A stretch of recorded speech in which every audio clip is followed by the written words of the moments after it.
Welcome to the Learning Pines YouTube. We hope this video helps. You start by preparing both devices, your TV and the computer running Chrome. Make sure the TV supports casting or has a Chromecast/streaming dongle. Otherwise, plug an HDMI device. Once done, connect both the TV and your computer to the same Wi-Fi band because mismatched networks block discovery. Then update Chrome and restart it so the cast feature is available. This step avoids detection failures and speeds up the process when you open the Chrome menu to cast. You now initiate the cast from inside Chrome. Click the three-dot menu and select Cast. Chrome searches the network and lists discoverable receivers. Choose the appropriate source. Cast a tab for browser content, cast desktop for entire screen, or cast a file for local media playback.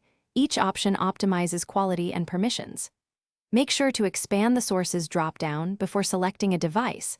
This determines whether you send one tab or your full desktop. Keep an eye on screen, prompts on the TV to accept the connection. You finish by confirming playback and managing controls. Use the cast icon in Chrome to pause, mute, or stop casting.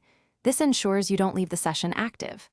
If you see lag or stutter, move devices closer to the router, switch to 5 GHz when supported, lower the stream resolution, or use an Ethernet connection for the TV.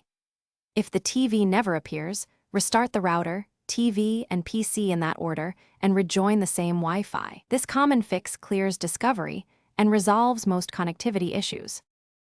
Thanks for watching. Consider subscribing if we helped you.